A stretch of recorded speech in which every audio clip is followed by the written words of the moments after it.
Good morning, yarn, or good afternoon, as the case may be. As you can see, we have been doing a bit of work on the mill, and the reason I'm here now is all your fault, because if you hadn't given me these 2x cutters several years ago, I would never have attempted the scraping, but I'm glad I did. So we started off with the table. We did a whole lot of repairs on it. There's a fillet just there, for example. We put a fillet in through there. We plugged the table here in about 10 or 12 spots just through there. There's another fillet in here. A whole lot of plugs in there. Another big plug over here. So it's looking a lot better than it was. I don't intend to attempt to repair this spot here, or that one, or this one over here, because it takes a lot of care and attention to mill out a large chunk like that, machine up a fillet to go in there, and then pin it in about 8 or 10 places, and then machine it off. And at the end of the day, it's probably not going to make any difference other than cosmetic, because a vise sitting on there will be contacting in a number of places anyway. So we did the fly cutting. I've got a 300mm fly cutter, which I won't show you. It's behind me at the moment. So we made a large, heavy 300mm diameter fly cutter, attached it to a 20mm collet, and I trammed the fly cutter to the mill at this end, and I got it better than 1/2 thousandths in the Y direction and the X direction, which was quite difficult.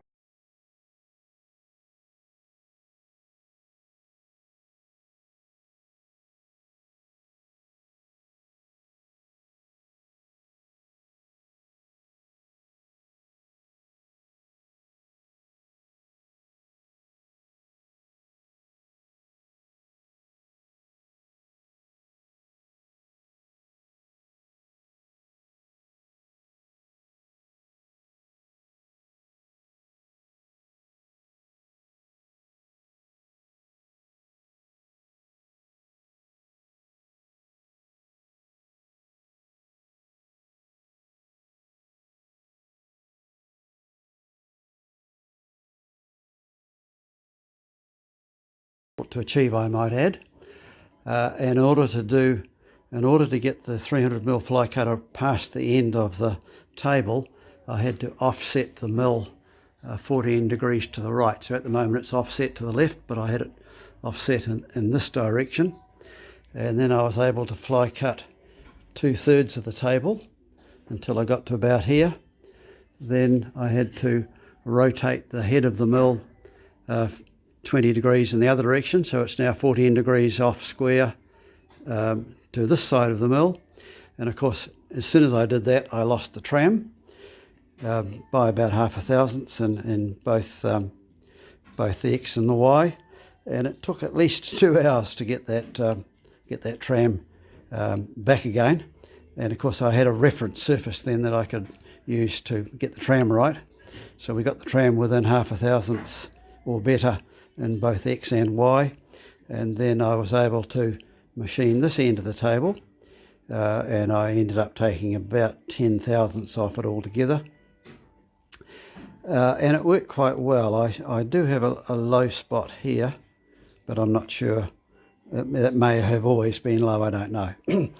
Anyway, I've measured the whole table with a trolley and a 1/2 thousandths indicator, and the worst error in any of the machine surface is just on 1/2 thousandths. So we've got what's